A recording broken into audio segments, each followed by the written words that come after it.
ఆదికాండము 1వ అధ్యాయము 28వ వచనం చదవగలిగిన వాళ్ళు దయచేసి చదివి వినిపించండి. దేవుడు వారిని ఆశీర్వదించెను. దేవుడి మాటను మనందరి వినికిడిలో దీవించును గాక. చిన్న ప్రార్థన చేద్దాం. మహాపరిశుద్ధుడైన నా తండ్రి, ప్రేమ కలిగిన ప్రభువా, స్తుతులకు పాత్రుడా, ఆరాధ్య దైవమా, నిన్ను స్తుతిస్తున్నాం, గణపరుస్తున్నాం. మంచి అవకాశాన్ని మీరు ఇచ్చారు.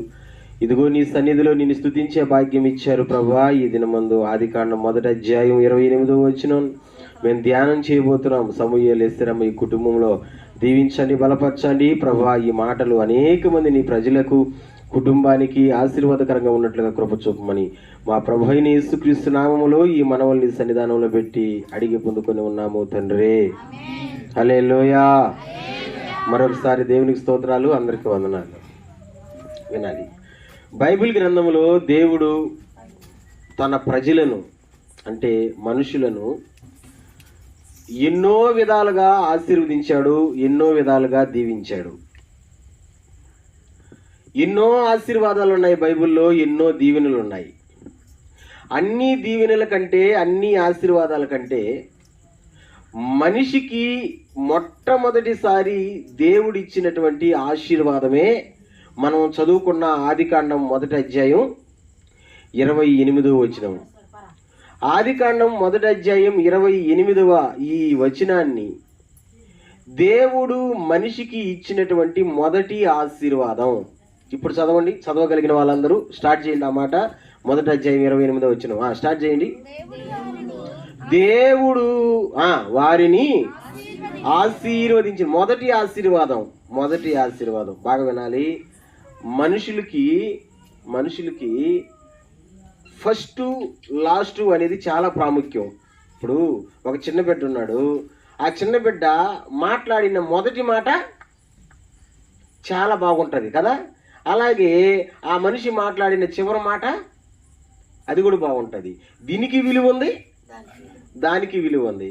చాలా మంది చూడండి, చిన్న బిడ్డలు ఒరే ముందు అవ్వ అంటరా అంటారు, లేకపోతే ముందు అత్త అంటరా అంటారు, లేకపోతే ముందు అమ్మ నా పేరే బిలువు అనరా అంటారు. ఎందుకంటే ఆ మొదటి మాట చాలా మంచిది, చాలా విలువైనది.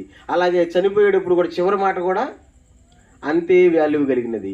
ఎందుకు చెప్తున్నానంటే, దేవుడు ఎన్నో రకాలైనటువంటి ఆశీర్వాదాలు మనిషికి ఇస్తే, ఆ ఆశీర్వాదాల్లో మొదటి ఆశీర్వాదం ఆదికాండం 1వ అధ్యాయం 28వ వచనం, దేవుడు వారిని ఆశీర్వదించెను. అంటే మనుషులను దేవుడు ఆశీర్వదిస్తున్నాడు. బాగా వినండి, ఏమని ఆశీర్వదిస్తున్నాడు? కంటిన్యూ. ఏమని ఆశీర్వదిస్తున్నాడు? మీరు ఫలించండి, అభివృద్ధి పొందండి, విస్తరించండి, భూమిని నిండించండి. హల్లెలూయా. ఎన్ని ఆశీర్వాదాలు చూడండి. ఏది ఒక్కొక్కటి చదవండి. మీరు ఫలించండి, అభివృద్ధి పొందండి, విస్తరించండి, భూమిని నిండించండి, దానిని లోబర్చుకోండి. మీరు ఫలించండి, అభివృద్ధి చెందండి, విస్తరించండి, భూమిని నిండించండి, దానిని లోబర్చుకోండి. మీరు ఫలించండి, అభివృద్ధి చెందండి అంటే మనిషి మీద దేవునికి ఉన్న ఉద్దేశం ఏంటంటే మనం ఫలించాలి, రెండవదిగా అభివృద్ధి చెందాలి, విస్తరించాలి, భూమిని లోబర్చుకోవాలి. బాగా వినండి, మనిషి అభివృద్ధి చెందాలి. ఇది దేవుని ఆశీర్వాదం. దేవుని ఆశీర్వాదం ఎవరికైతే ఉంటాదో ఖచ్చితంగా ఆ మనిషి అభివృద్ధి చెందుతాడు. అభివృద్ధి. ఇప్పుడు చెప్పండి, అభివృద్ధి అనగా అభివృద్ధి అనగా ఎదగడం అంతే కదా. అభివృద్ధి అంటే మా ఇంతకు ముందు మన ఊరు ఎట్లుండింది మా తెలుసు మా మీకు ఎట్లుండింది ఇంతకు ముందు కదా. అవును కదా, అసలు ఇల్లులే లేవు ఇక్కడంతా. ఉండింది ఒకటి చర్చి చాలు, అది కూడా చర్చి. అవును కదా. ఇదంతా అసలు ఎట్లుండిందంటే అసలు మన తోపు అంటే అసలు పేరు. ఎందుకంటే భయంకరంగా కిర్రనే శబ్దం. మా చెల్లెలు ఉన్నది ఇప్పుడు కూడా, ప్రసన్న అని, తూపులపాలెం తీసుకోబోతున్నా. ఒకసారి మా ఆడ వ్యాపారం చేస్తున్నారు అనేసరికి, అన్న నేను కూడా వస్తాను తూపులపాలెం నీతో పాటు అనేసరికి బైక్లో తీసుకోబోతున్నా. కరెక్ట్గా వాల్మేడు క్రాస్ కోసా, అంటే వాల్మేడు దాడుతున్నా, ఎత్తుకో ఏడుపుకి. ఎందుకు ఏడిచింది తెలుసా? మనుషులు ఎవరు లేరు, ఇల్లులు లేవు, అంత కర్తమ చెట్లు. ఎట్టడంటే కర్రని సౌండ్. ఆ సౌండ్కి ఎత్తుకో ఏడుపుకి నేనుండి అమ్మ 2 నిమిషాలు ఓపిక పట్టమ్మో వచ్చేసాం, 2 నిమిషాలు ఓపిక పట్టమ్మో వచ్చేసామని ఊర్లోకి తీసుకోపోయి ఇందాక ఊరు చూసింది, దాకా ఏడిసింది అమ్మాయి. ఎంత భయంకరంగా ఉండిందో. మరి ఇప్పుడు అభివృద్ధి చెందలా.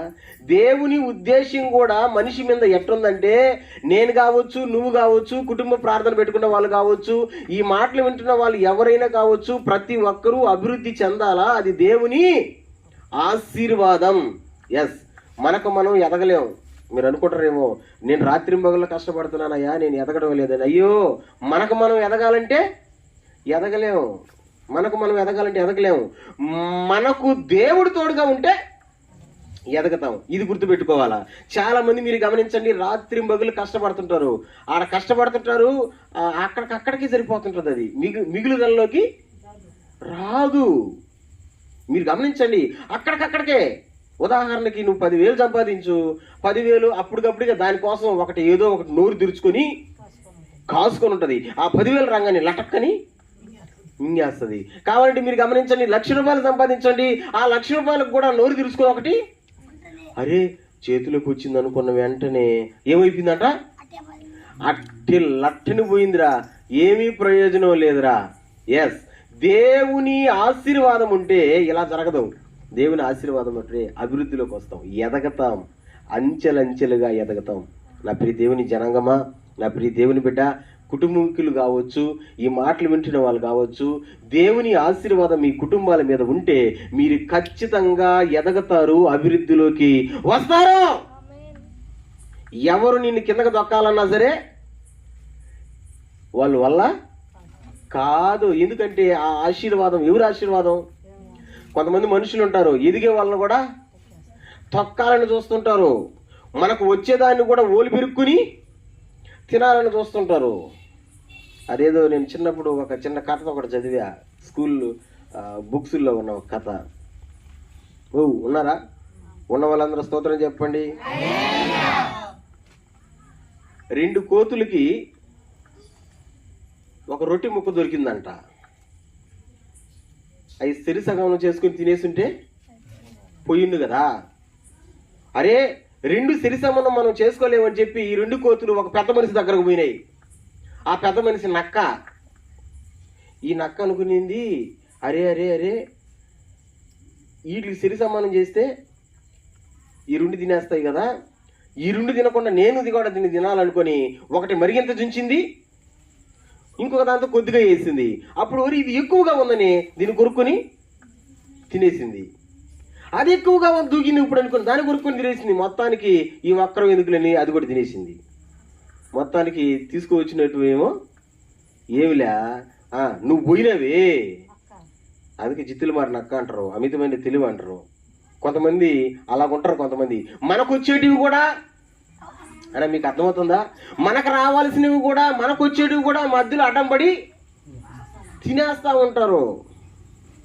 ఆ మధ్యన ఒక సహోదరుడు నా ఆటోలో ఎక్కి చిన్న కోపంలా ఏమంటున్నాడంటే, ఇదిగో మహేష్ అన్న, నేను నిజంగా చెప్తున్నా, ఓడి కనబడాలి నా కంటికి, ఓడిని 10 మందిలో అయినా కొట్టేస్తా, నేను చంపేస్తా. నేను ఒరే చంపేస్తే కేసు కదంటే పోయి పోలీస్ స్టేషన్లో అయినా కూర్చుంటా, మొత్తానికి ఓడిని చంపేస్తా నేను. నాకు అర్థం కాల, ఒరే ఎందుకురా అంత కోపం నీకు ఆ మనిషి మీద అంటే, ఓడి వల్ల నేను ఫైనాన్స్ కట్టాను, నా ఫైనాన్స్ డబ్బులు ఓడి తినేసినాడు, బండి పోయింది, డబ్బులు పోయినాయి, ఓడి వల్ల నా బండి పోయింది అనుకుని పీకల కాడ కొంత కోపం. ఈ ఏరియాలో ఉన్న మనిషి పేరు ఎందుకులే, ఎంత కోపమో చూడండి. ఎస్, కొంతమంది ఉంటారు మధ్యలో అడ్డగించి మనకు రావాల్సిన వాళ్ళు తీసుకుంటా ఉంటారు. ఇలాంటివి ఏవి జరగవు. దేవుడు ఆశీర్వదిస్తే మనం ఖచ్చితంగా అభివృద్ధిలోకి వస్తాం. స్తోత్రం చెప్పండి. దేవుని ఆశీర్వాదం ఈ కుటుంబానికి, వింటున్న వాళ్ళకు, ప్రతి ఒక్కరికి దేవుడు ఆశీర్వాదము ప్రతి కుటుంబానికి దేవుడు దయచేయును గాక. ఎస్, ఆయన ఆశీర్వదిస్తాడు. చెప్పండి. ఆయన కొంచెం గట్టిగా చెప్పండి. ఆయన ఆశీర్వదిస్తే మనం ఏం చేస్తాము? అభివృద్ధిలోకి వస్తాం. ఇప్పుడు అస్సలుగా ఇంకొంచెం లోతుకు పోదాం. దేవుని ఆశీర్వాదం లేదా దేవుడు ఆశీర్వదించాలంటే మనల్ని, ఆశీర్వాదానికి ముందు దేవుడు 3 పనులు చేస్తాడు. ఆ 3 పనులు అయిన తర్వాతే ఆశీర్వాదం. మీరు అనుకోవచ్చు, ఈ పాస్టర్ మిలికిల్ లేదు ఏది చెప్పడరా, ఆశీర్వాదం అన్నాడు కదా, ఆడ తాపివచ్చు కదని. అట్టెట్ట కుదురుతుంది? ఆశీర్వాదమే. ఆశీర్వాదం రావాలంటే దేవుడు 3 పనులు చేస్తాడు. ఆ 3 పనులు చేసిన తర్వాతే దేవుడు ఆశీర్వదిస్తాడు.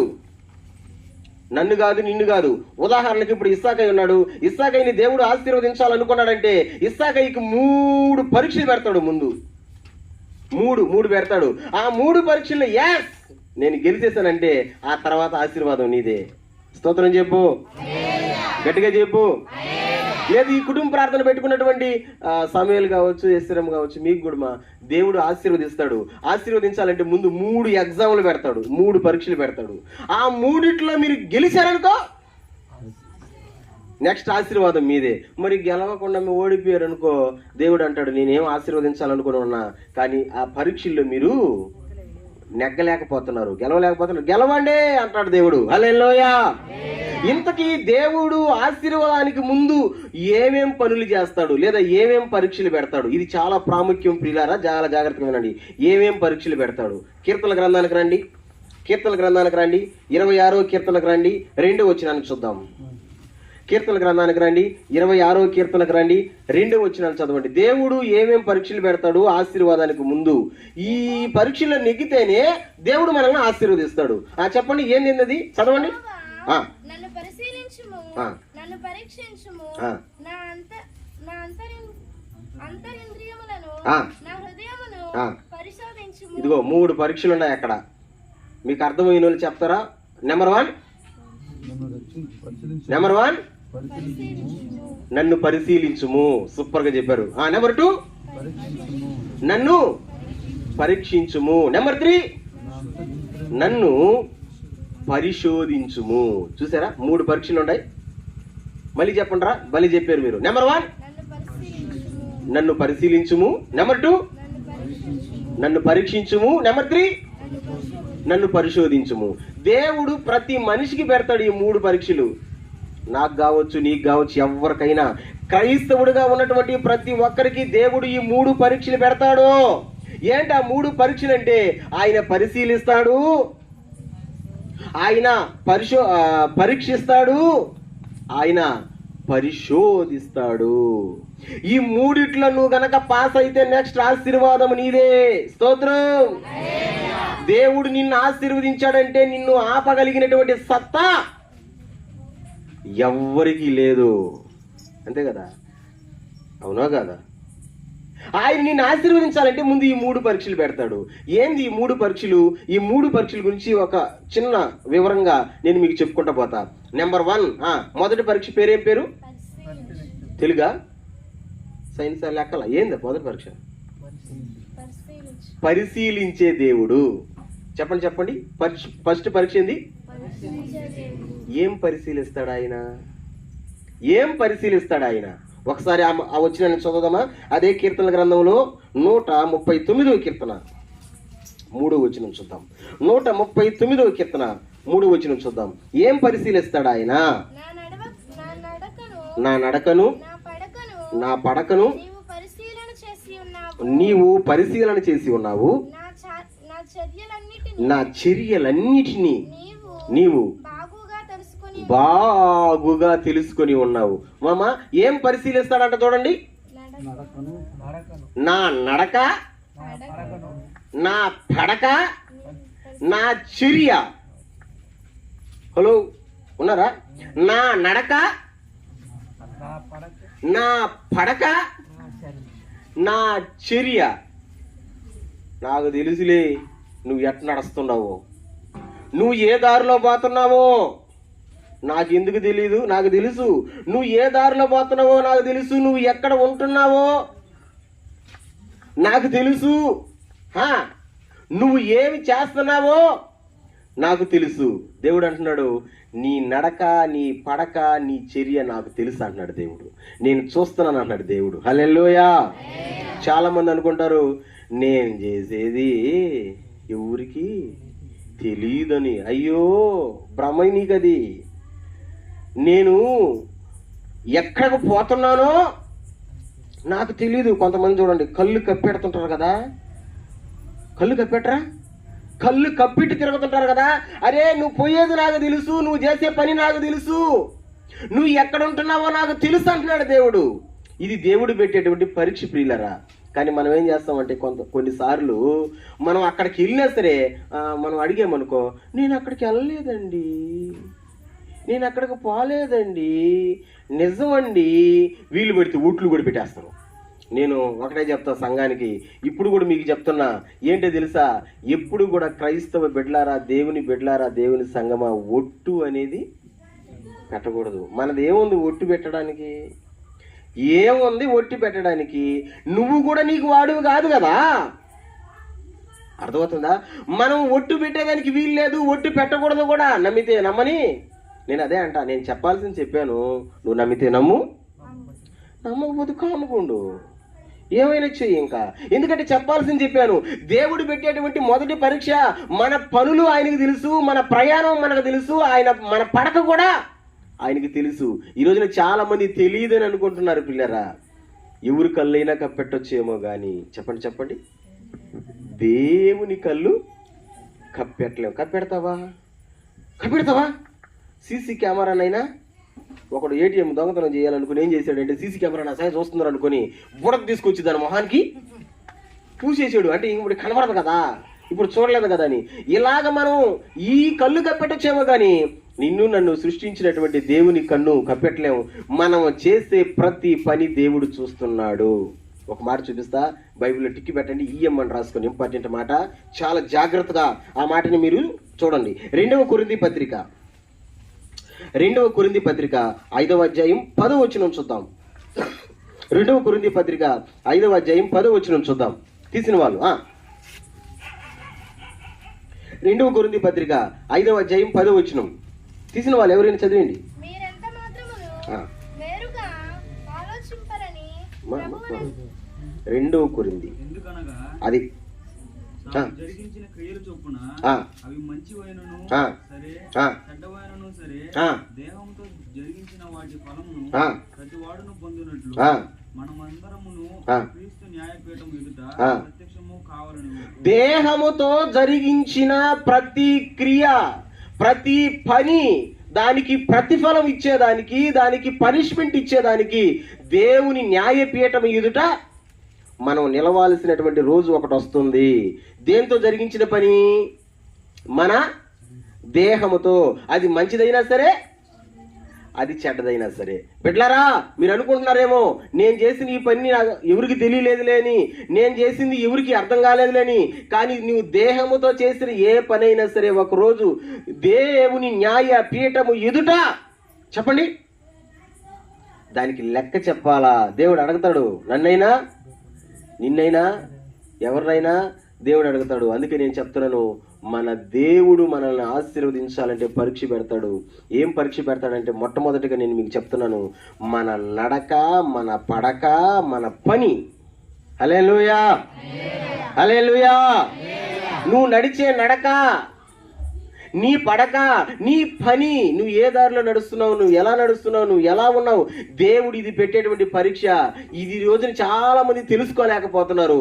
అందుకని దేవుని ఆశీర్వాదాన్ని వాళ్ళు పొందుకోలేకపోతున్నారు. అందుకే దేవుడు అంటాడు, నేను పెడుతున్న పరీక్ష ఇది మొదటి పరీక్ష అని. ఫస్ట్ ఇది ఏం చేస్తాడంట? పరిశీలన. ఏం పరిశీలిస్తాడు?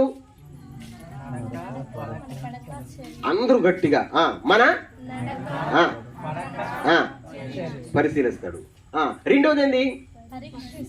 పరీక్షిస్తాడు. ఏం పరీక్షిస్తాడు? పరీక్ష అంటే మనకు సంబంధించిందా, బడిలో పిల్లకాయలకు సంబంధించిందా? పరీక్ష అంటే సాధ్యమైనంత వరకు బడిలో పిల్లకాయలకే పరీక్ష అంటే కదా. ఎందుకంటే పరీక్ష రాసేసారు అనుకో, ఆ తర్వాత ఇంకొక క్లాస్కి అంతే కదా. 1 నుంచి 2కి, 2 నుంచి 3కి, 3 నుంచి 4కి స్టెప్ బై స్టెప్ పైకి పోవాలంటే ఏం చేయాలి? వాళ్ళు క్లాస్కి మధ్యలో ఏం రాస్తుంటారు? పరీక్షలు రాస్తుంటారు. దేవుని ఆశీర్వాదం కూడా మనకు రావాలంటే మనకు కూడా దేవుడు పరీక్ష పెడతాడంట. దేనికి పెడతాడు పరీక్ష? ఏం పరీక్ష తెలుసా? ఆ మాట నేను మీకు చూపిస్తాను చూడండి. ఎక్కడుంటుంది ఆ మాట అంటే లూకాసు వార్త 17వ అధ్యాయం 6వ వచనాన్ని చూద్దాం. దేన్ని పరీక్షిస్తాడు దేవుడు? దేన్ని పరీక్షిస్తాడు దేవుడు? లూకాసు వార్త 17వ అధ్యాయం 6వ వచనం. మీరు ఆవగింజంత విశ్వాసం గలవారైతే ఈ కంబలి చెట్టును చూచి నీవు వేళ్లతో కూడా పెళ్లగింపబడి సముద్రంలో నాటబడమని చెప్పినప్పుడు అది మీకు లోబడును. ఆమేన్, హల్లెలూయా. యేసయ్య ఒకసారి తన శిష్యులకి చెప్తున్నటువంటి అమూల్యమైన పాఠం ఏంటంటే, శిష్యులారా, మీరు అద్భుతం చూడాలంటే, మీరు దేవుని గొప్ప కార్యం చూడాలంటే మీకు విశ్వాసం ఉండాలా? ఎంత విశ్వాసం అంట? అరే మాట్లాడండి బాబు, ఎంత విశ్వాసం అంట? ఆవగింజంత విశ్వాసం ఉండాలంట. దేవుడు దేనికి పరీక్ష పెడతాడంటే విశ్వాసానికి పరీక్ష పెడతాడు. గుర్తుపెట్టుకోండి, దేవుడు దేనికి పరీక్ష పెడతాడు? విశ్వాసానికి పరీక్ష పెడతాడు. ప్రియ బిడ్డా, విశ్వాసానికి దేవుడు పరీక్ష పెడతాడు. విశ్వాసము అనేది ఎప్పుడు దాకా మనం కోల్పోకూడదంటే దేవుడు ఇచ్చిన ఈ ఆత్మ మనలో ఉన్నంత వరకు విశ్వాసాన్ని కోల్పోకూడదు. లాస్ట్ నిమిషం వరకు విశ్వాసాన్ని కోల్పోకూడదు. ఈరోజు చాలా మంది దేవుని కార్యాలు చూడలేకపోవడానికి గల కారణం ఏంటంటే వాళ్ళలో విశ్వాసము లేదు. విశ్వాసానికి దేవుడు పరీక్ష పెడతాడు. చెప్పండి, మీకు తెలిసిన ఒక చిన్న ఎగ్జాంపుల్ చెప్పండి. దేవుడు విశ్వాసానికి పరీక్ష పెడతాడు. మీకు తెలిసిన ఏదైనా చిన్న ఎగ్జాంపుల్. ఎవరు విశ్వాసానికైనా దేవుడు పరీక్ష పెట్టున్నాడా? మీకు తెలిసిన ఒక చిన్న ఎగ్జాంపుల్ ఎవరైనా చెప్పగలరా? అబ్రహాం. ఇంకెవరైనా చెప్పగలరా? అయ్యా, అది మెయిన్గా చెప్పాలంటే విశ్వాసానికి పరీక్ష ఎవరికి పెట్టాడంటే దేవుడు ఎవరికి? యోబుకు పెట్టాడు. చెప్పండి, పరీక్షలో గెలిచాడా ఓడిపోయాడా?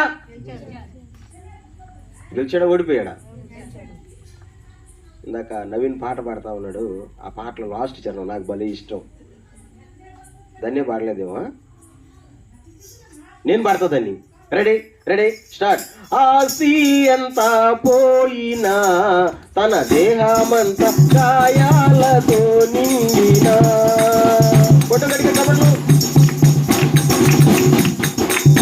గట్టిగా. ఆసి అంతా పోయినా తన దేహమంతా అన్నీ ఇచ్చిన తండ్రి అన్నీ తీసుకుపోయే, అన్నీ ఇచ్చిన తండ్రి అన్నీ తీసుకుపోయే అని యోబు పలకాలేదా? ఓ భక్తుడా, అన్ని మరలా పొందలేదా అని యోబు పలకాలేదా? ఓ భక్తుడా, అన్ని మరలా పొందలేదా? హల్లెలూయా. యోబు విశ్వాసము అనే పరీక్షలో ఎట్ట గెలిచాడంటే ఏమంటారు చూడండి, నెంబర్ 1 ర్యాంకులో గెలిచాడు. ఆస్తి పోయిందా? పిల్లలు చచ్చిపోయారా? ఆరోగ్యం పోయిందా? అన్నీ పోయినాయి. దేవుడు పరీక్ష పెడుతున్నాడు. ఎవరికి? యోబుకి. నిలబడతాడా? నిలబడ్డా. ఉంటాడా? ఉండడా? తట్టుకోగలడా? తట్టుకోలేడా? కదా. ఈ రోజున మనం కూడా తెలుసుకోవాలా, మన విశ్వాసానికి కూడా దేవుడు పరీక్ష పెడతాడు. నీకు బాగలేదు, నువ్వు ఎంతవరకు తట్టుకోగలవు అనేటువంటి విశ్వాసానికి పరీక్ష పెడతాడు. నువ్వు ఎంతవరకు నిలబడగలవు అనేటువంటి నీ విశ్వాసానికి పరీక్ష పెడతాడు. నేను చెప్పేది వాస్తవం ప్రియులరా.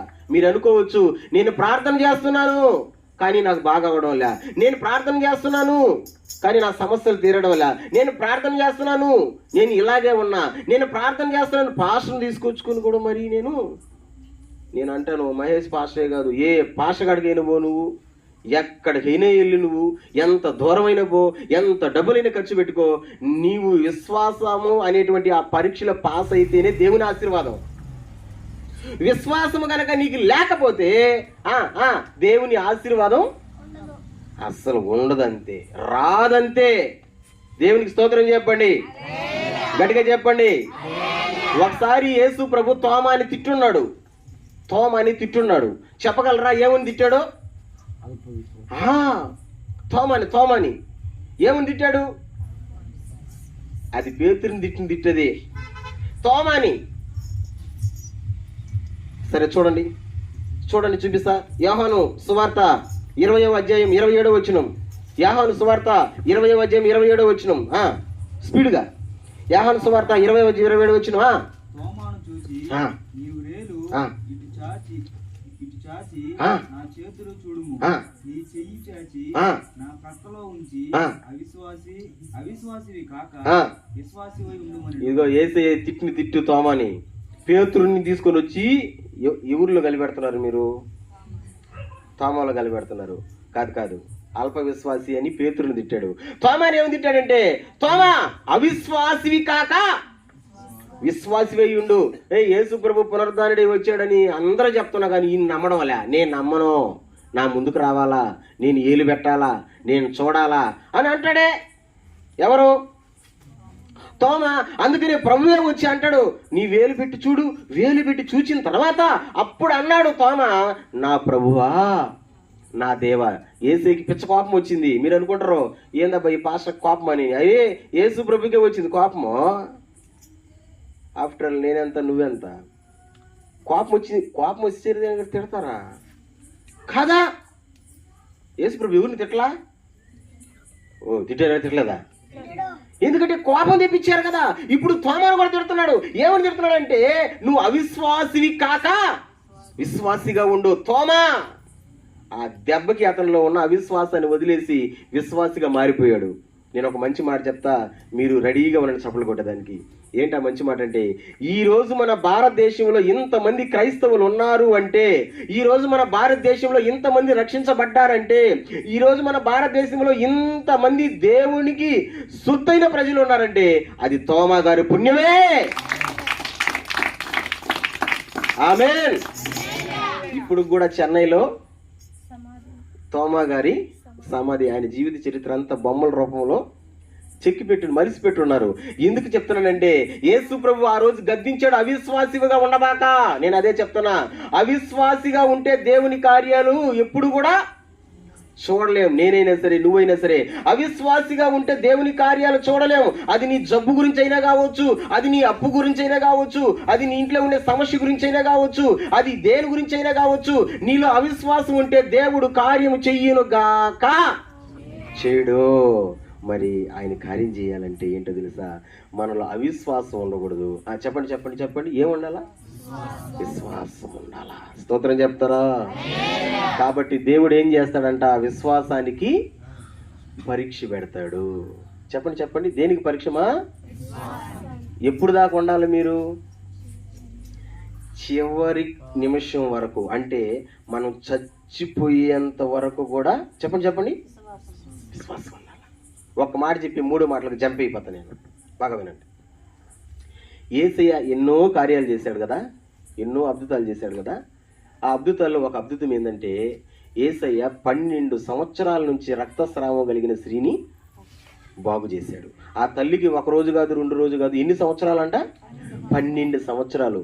అనుకునింది యేసు ప్రభు ఈరోజు ఈ ప్రాంతానికి వచ్చాడు, నేను వెనకన్నే పోయి, అంటే ప్రజల ముందర పోయేదానికి కూడా ధైర్యం లేదు, రాకూడదు కూడా. మరి నేను వెనకన్నే పోయి వస్త్రపు చెంగుని ముట్టితే బాగైపోతాను అనుకుని వెనకన్నే పోయి వస్త్రపు చెంగు ముట్టింది, బాగైపోయింది. యేసుప్రభు అంటున్నాడు, ఎవరో నన్ను ముట్టారు శిష్యులారా, ఎవరో నన్ను ముట్టారంటే శిష్యులు అంటారు, అయ్యా అందరూ నీ మీద పడుతున్నారయ్యా, ఎవరు ముట్టారంటే మేమేం చెప్పామయ్యా అని అంటారు. ఇప్పుడు ప్రభు అంటాడు, వీళ్ళందరూ తాకడం వేరు, ఆ మనిషి తాకడం వేరు, సపరేట్గా. ప్రభావం నాలో నుంచి బయటకు పోయింది అని అంటే, ఇక నా గడగడ వనకత ఒరే నేను బయటకు పోయి, నేను ముందరకు వచ్చేదాకా ఈయన వదులుకునేటట్టు లేడరు అనుకొని ఆమె ముందరకు వచ్చి, అయ్యా తాకింది నేనేనయ్యా, నా పరిస్థితి ఎలాంటి పరిస్థితి అంటే 12 సంవత్సరాల నుంచి నా అనుకున్న వాళ్ళు వదిలేశారయ్యా.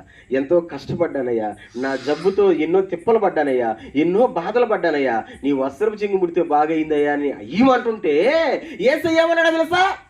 నా వస్త్రపు చెంగు కాదమ్మా నిన్ను బాగు చేసింది యేసయ్య అన్నాడు, నీ విశ్వాసమే నిన్ను. ఊరే ఈమెమనుకుంటుంది యేసయ్య వస్త్రపు చెంగు ముడితే నేను బాగా నీయమనుకుంటుంది. యేసయ్య ఏమన్నాడు? నీ విశ్వాసమే నిన్ను స్వస్థపరిచింది. నిజం. దేవుడు కార్యం చేయాలంటే నీలో ఏముండాలా? విశ్వాసం ఉండాలా. హల్లెలూయా, హల్లెలూయా, హల్లెలూయా. విశ్వాసము కలిగిన ప్రతి ఒక్కరిని నా దేవుడు రక్షించును గాక. వారి జీవితంలో దేవుడు అద్భుత కార్యములు చేయును గాక. వారిని రక్షించి ముందుకు నడిపించును గాక. దేవుడు కార్యం చేయాలంటే పరీక్ష పెడతాడు. దేనికి పరీక్షమా? విశ్వాసానికి పరీక్ష. 2 చెప్పేశా. రైట్. దేవుడు ఏం చేస్తాడంట? నెంబర్ 1 పరిశీలిస్తాడు. దేన్ని పరిశీలిస్తాడు? నడక పడక చేసే పనులను పరిశీలిస్తాడు. నెంబర్ 2 ఏందమ్మా? పరీక్షిస్తాడు. దేన్ని పరీక్షిస్తాడు? విశ్వాసాన్ని పరీక్షిస్తాడు. ఉందా నీలో విశ్వాసం అని దేవుడు చూస్తాడు. విశ్వాసం ఉంటేనే కార్యం చేస్తాడు. లేకపోతే ఎన్ని ప్రార్థనలైనా పెట్టుకో, 3 ప్రార్థనలు కాదు 7 ప్రార్థనలు పెట్టుకో. కొంతమంది 7 ప్రార్థనలు పెట్టుకుంటారంట. మన సంఘాలు ఎవరు పెట్టుకోలే ఇంతవరకు 7 ప్రార్థనలు. ఎందుకు పెట్టుకున్నవారు 7 ప్రార్థనలు అంటే, నయమాను యొర్దాను నదిలో ఎన్నిసార్లు మునిగాడు కాబట్టి నేను ఇప్పుడు ఎన్ని ప్రార్థనలు పెట్టుకోవాలా? వేసుకో 7 వారాలు. 3 వారాలకే జనం ఇంకా అవలా వాళ్ళింట్లా. ఎన్ని వారాలకి? 3 వారాలకే. ఇప్పుడు ఎన్ని వారాలు? అందుకు బైబిల్ కూడా ఒక వాక్యాన్ని తగిలిచ్చారు దానికి. ఏమనంటే, నయమాన్ ఇంట్లో నయమాన్ యొర్దాను నదిలో 7 సార్లు మునిగాడని. దేవునికి స్తోత్రం చెప్పండి, గట్టిగా చెప్పండి. పరీక్షించే దేవుడు దేన్ని పరీక్షిస్తాడంట? మన విశ్వాసాన్ని. Last and final 3 చెప్పడమా? పరిశోధించే దేవుడు. సూపర్. చెప్పండి అందరూ ఒకసారి ఈ మాట గట్టిగా చెప్పండి. ఏం చేసే దేవుడు? కొంచెం గట్టిగా. ఏం చేసే దేవుడు? దేన్ని పరిశోధిస్తాడు ఆయన? చదవండి ఆ మాట మీకు చూపిస్తా. దేన్ని పరిశోధిస్తాడు ఆయన? మొదటి దినవృత్తాంతాల గ్రంథం 29వ అధ్యాయం 17వ వచనం. మొదటి దినవృత్తాంతాల గ్రంథం 29వ అధ్యాయం 17వ వచనం తీసిన వాళ్ళు. నా దేవా, నీవు హృదయ పరిశోధన చేయుచు యథార్థవంతుల యందు ఇష్టపడుచున్నావని నేను ఎరుగుదును. ఫస్ట్ కా నుంచి. నా దేవా, నీవు హృదయ పరిశోధన చేయుచు. ఒకసారి ఈ మాట నాతో పాటు అందరికి చెప్పండి. నా దేవా, కొంచెం దగ్గరగా. నా దేవా, నీవు హృదయ పరిశోధన చేయుచు. ఇప్పుడు చెప్పండి, దేన్ని పరిశోధిస్తాడంట దేవుడు? గట్టిగా. దేన్ని? హృదయం అంటే ఏందో? హృదయం అంటే ఏందన్నా? ప్రతి మనిషికి ఒక హృదయం ఉంటుంది, ఉండదా? కొంతమంది ఆటిని బొమ్మేసి హార్ట్ బొమ్మ సింబల్. నా హృదయంలో ఎవరున్నారు? కొండల్లో అడవుల్లో పోయేటప్పుడు చూడాలా, ప్రతి కొండలకి ఏం రాసి పెట్టేసి ఉంటారా? మన ఏటికి కూడా రాసి పెట్టినారు చూడండి. ఎవడో మొత్తానికి అది ఏం గుర్తో ఏం సింబలో తెలియదు కానీ అది పనిగా బ్లాక్ స్ప్రే తీసుకొని వచ్చి కొట్టాడు పారేస్తున్నాడు కదా. దేవుడు అంట చెప్పండి ఏం చేస్తాడంట? పరిశోధిస్తాడంట. చెప్పండి దేన్ని పరిశోధిస్తాడంట? హృదయాన్ని పరిశోధిస్తాడంట. నీ హృదయం ఎలా ఉందో దేవుడు దాన్ని పరిశోధిస్తాడు. స్తోత్రం చెప్పండి. ఎందుకు హృదయాన్ని దేవుడు పరిశోధిస్తాడంటే, ఆ హృదయం ఎవరికి కావాలా? దేవునికి కావాలా. హృదయము దేవునికి కావాలా. హృదయము దేవుని ఆలయం కాబట్టి దేవుడు పరిశోధిస్తాడంట. దేన్ని? ఏమో చెప్పడమా. మన హృదయంలో మస్టు, మలినం, గబ్బు ఇవన్నీ ఉంటే దేవుడు ఉంటాడా? ఉండడా? ఒకసారి క్రిస్మస్ వార్త ప్రకటిస్తున్న ఒక సంవత్సరంలో ఒక సహోదరుడు ఇంటికి వెళ్ళాం. సార్ సార్ సార్ మా ఇంట్లోకి రండి సార్ అంటున్నాడు. ఇంట్లోకి రండి ప్రార్థన చేసిపోదురు అని. మనలాంటి ఇల్లు కాదు, గుడిసేసుకో ఉన్నాడు. ఆ గుడిసెలోకి నిలబడుకొని కాదు, బాగా వంగి దూరాల. మొత్తానికి వంగి దూరిన లోపల పోయినా, నిజం అనుకోండి అబద్ధం అనుకోండి, 5 నిమిషాలు కూడా ఉండలేక బయటకు వచ్చాయన. ఎందుకంటే ఆ అక్క అంటే నన్ను ఇంట్లోకి పిలిచాడే ఆయన భార్య, సార్ వచ్చాడు, విశ్వాసులను కూడా తీసుకొని వచ్చాడు, ఏం చేస్తామంటే విశ్వాసులకి టీ అన్న పెట్టి బయట పెట్టి కాసుంటే బాగుండు. ఆ తల్లి ప్రేమతో ఎక్కడ కాసిందో తెలుసా? గుడిసెలో కాసింది. కిటికీలు లేని గుడిసెలో పొగ బయటికి పద్దా.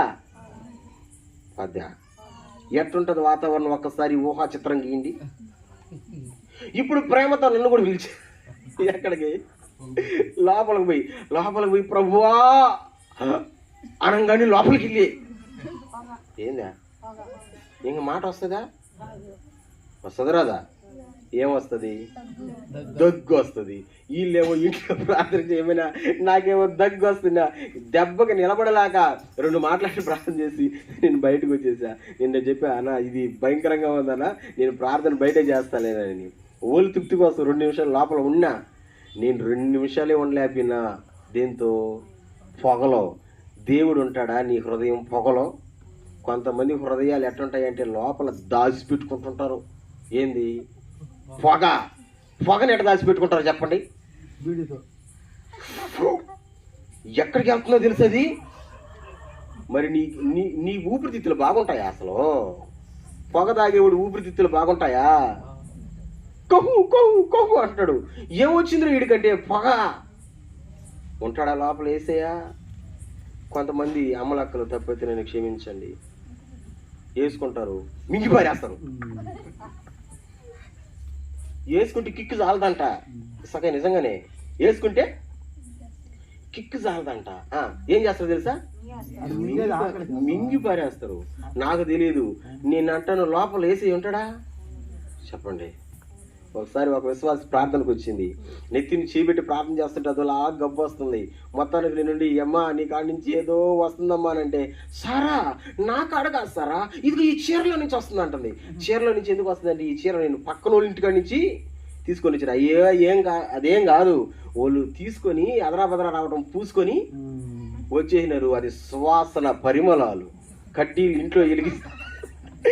ఎంత వాసన అయితే వస్తుందో అంత గబ్బు వస్తుంది ఇంట్లో నుంచి. పాస్టర్ నీ దగ్గర 1 నిమిషం ఉండలేకపోయినాడు. ఇంక ప్రభు ఉంటాడా లోపల? ఉంటాడా? నువ్వు పాట పాడు, యేసయ్యా మా ఇంటికి రావయ్యా. వస్తాలేమ్మా, ముందు శుభ్రం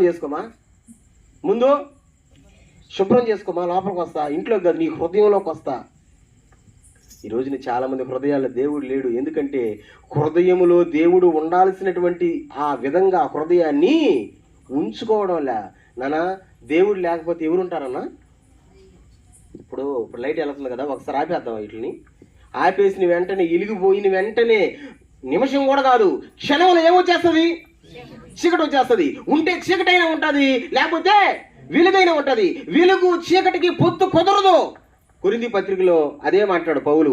వెలుగు చీకటికి పొత్తు కుదరదు. ఉంటే హృదయంలో దేవుడైనా ఉండాలా, లేకపోతే దెయ్యమైనా ఉండాలా, లేకపోతే చీకటైనా ఉండాలని చెప్తున్నా నేను. దేవుడు లేకపోతే ఉండేది చీకటే కదా. ఈ రోజున చాలా మంది హృదయాలు తెలియడం లే. దేవుడు హృదయాలని పరిశోధిస్తున్నాడని. స్తోత్రం చెప్పండి, గట్టిగా చెప్పండి. కోపం వచ్చిందనే వాళ్ళు స్తోత్రం చెప్పండి.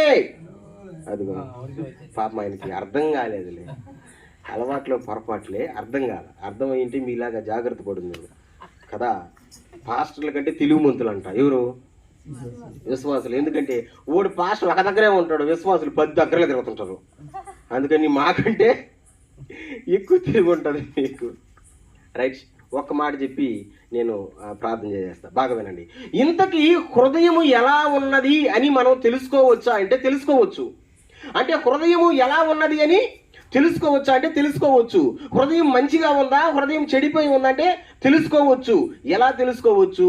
ఒక్క మాట మనం చదువుదాం బైబిల్లో, చాలా అమూల్యమైనటువంటి మాట. ఒకసారి మనం చదువుదాం. యేసు ప్రభు చెప్పాడు మత్తయి సువార్త 12:34 యేసు ప్రభు చెప్పాడు మత్తయి సువార్త 12:34 సర్ప సంతానమా, మీరు చెడ్డవారై ఉండి ఎలా ఒక మంచి మాటలు పలుకోగలరు? హృదయమందు నిండి ఉండు దానిని బట్టి నోరు మాట్లాడును కదా. అండర్లైన్ చేయండి ఆ మాటని అండర్లైన్ చేయండి. అండర్లైన్ చేసిన ఆ మాటను మళ్ళీ చదవండి. సర్ప సంతానం, అది కాదు కదా, హృదయము అందు నిండి ఉన్న దానిని బట్టే నోరు మాట్లాడును కదా. యేసయ్య అన్నాడు, నీ హృదయం ఎలా ఉండదో కనుక్కోవాలంటే నీ నోరు చూసి తెలిసిపోద్దంట. వేసుకో, నేనన్నానా? యేసయ్య అన్నాడమ్మా, నీ హృదయం ఎలా ఉందో తెలుసుకోవాలంటే నీ నోరే సాక్ష్యం దానికి. దేవునికి స్తోత్రం. గట్టిగా బోరు పాయింట్ వేసాము, తీపి నీళ్ళు పడ్డాయి. బోర్లో నుంచి ఏమి నీళ్ళు వస్తాయి? బయటికి తీపి నీళ్ళే వస్తాయి. జవ నీళ్ళు పడ్డాయి, బోర్లో నుంచి బయటికి ఏ నీళ్ళు వస్తాయి? ఉప్పు నీళ్ళు పడ్డాయి. బోర్ పాయింట్లో నుంచి బయటికి ఏమి నీళ్ళు వస్తాయి? అంటే లోపల ఉన్నదే, హృదయంలో ఉండిందే నోరు మాట్లాడుతుంది. నీ హృదయం కరెక్ట్గా ఉందంటే నీ నోరు కూడా కరెక్ట్గా ఉంటుంది. కొంతమందిని మీరు గమనించండి, కదిలించండి నోరు.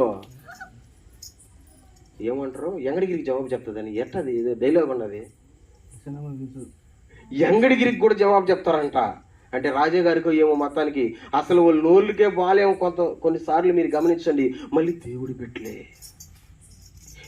పెట్టలే కానీ మాట్లాడితే పచ్చి బూతులు మాట్లాడతారు. దేవుని పెట్టలే శాపనార్థాలు పెడతారు. దేవుని పెట్టలే భయంకరంగా మాట్లాడతారు. నేను అంటాను, నీ లోపల ఇదే ఉంది. ఏది? లోపల ఉప్పు ఊట ఉంది, అందుకనే బయటికి ఆ ఉప్పు ఊట వస్తుంది. యేసయ్య అన్నాడు, హృదయం నిండుకుని దాన్ని బట్టే నోరు మాట్లాడును కదా. స్తోత్రం. హృదయాన్ని పరిశోధించే దేవుడు. ఇప్పుడు చెప్పండి మా, దేవుడు పెట్టే 3 పరీక్షలు ఏంది ఆశీర్వాదానికి ముందు? టకటక. నెంబర్ 1 ఏం పరిశీలిస్తాడు? నెంబర్ 2 ఏం పరీక్షిస్తాడు? నెంబర్ 3 పరిశోధిస్తాడు. ఏం పరిశోధిస్తాడు? ఈ 3 ఎగ్జాముల్లో పాస్ అయితే దేవుని ఆశీర్వాదం నీదే. గట్టిగా చప్పట్లు కొడుతో. ఏ 3ట్లో? ఇప్పుడు మీరు అనొచ్చు, ఓయమ్మో దేవుని ఆశీర్వాదం అంటే ఏమనుకుంటున్నావరా నాయనా? దేవుడు ఆశీర్వాదానికి ఎంత కష్టం అవుతుందంటే, కష్టమే. ఒక ఉద్యోగం రావాలంటే కష్టం కదా, కాదా? ఒక జాబ్ సంపాదించాలంటే సులభమా? ఒక సీట్ రావాలంటే కష్టమా? సులభమా? అలాగే దేవుని ఆశీర్వాదం పొందుకోవాలన్నా అంతే. ఆశీర్వాదానికి ముందు దేవుడు ఈ 3 పరీక్షలు పెడతాడు. దావీదు చెప్తున్నటువంటి మాటలు ఏంటంటే, ఆయన పరిశీలించే దేవుడు, ఆయన పరీక్షించే దేవుడు, ఆయన పరిశోధించే దేవుడు. ఈ 3 ప్రతి కుటుంబానికి దేవుడు పరీక్ష పెడతాడు. నాకైనా సరే, మీకైనా సరే, వాటిలో గెలవండి బిడ్డలారా, దేవుడు ఆరోగ్యం ఇస్తాడు. వాటిలో గెలవండి బిడ్డలారా, దేవుడు అభివృద్ధిలోకి తీసుకొని వస్తాడు. వాటిలో గెలవండి బిడ్డలారా, దేవుడు మిమ్మల్ని అంచెలంచెలుగా పైకి తీసుకొస్తాడు. దేవుని బిడ్డలు ఎట్లుండాలంటే తలగా ఉండాలే కానీ తాగ్గా ఉండకూడదంట. నువ్వు తలగా పోవాలంటే దేవుని ఆశీర్వాదం నీకు ఉండాలా. ఆ ఆశీర్వాదం నీకు ఉండాలంటే ఈ 3 పరీక్షల్లో నువ్వు పాస్ అవ్వాలా లేదా నెగ్గవాలా. ఆ పరీక్షల పేర్లు చెప్పండి, ప్రార్థన చేసేద్దాం. నెంబర్ 1 పరిశీలిస్తాడు. ఏంది అది? నెంబర్ 2 ఏంటది? నెంబర్ 3 ఏంటది? విన్నారా? కొంచెం కరుగ్గా ఉందా? ఉంటుంది, ఎందుకంటే అది దేవుని మాట కదా. ఆశీర్వాదం పొందగొనువారు ఈ 3 గెలవాలి. గెలద్దాం. ప్రభువా మాకు సహాయం చేయండి అయ్యా అని మనం అందాం. దేవుని దీవెనలు పొందుకుందాం. అటువంటి మహా గొప్ప కృప దేవుడు మనకు అనుగ్రహించును గాక. తల వంచండి, సాధ్యమైతే మోకరించండి, కలిసి ప్రార్థన చేద్దాం. ప్రభువా, ఈరోజు మీ దాసులను మీరు నిలబెట్టి మాట్లాడినటువంటి మాట, పరిశీలించే దేవుడివి, పరీక్షించే దేవుడివి, పరిశోధించే దేవుడివి. ఈ 3 అయిన తర్వాతే ఆదికాండం 1వ అధ్యాయం 28వ వచనంలో చెప్పిన విధంగా దేవుడు వారిని ఆశీర్వదించెను. ఆ ఆశీర్వాదము అభివృద్ధి చెందాలని, ఎదగాలని, ఫలించాలని ప్రభా అటువంటి కృపను మీరు మాకు దయచేయండి. ఇదిగో సామేల్, ఇదిగో ఎస్తేరమ్మ కుటుంబాన్ని మీరు ఆశీర్వదించండి. ఇక్కడికి వచ్చిన ప్రతి కుటుంబాన్ని మీరు ఆశీర్వదించండి. మీరు పెట్టేటువంటి ఈ 3 పరీక్షల్లో గెలిసే కృపనివ్వండి అయ్యా. నీకు వందనాలు, స్తోత్రాలు. ప్రార్థించండి.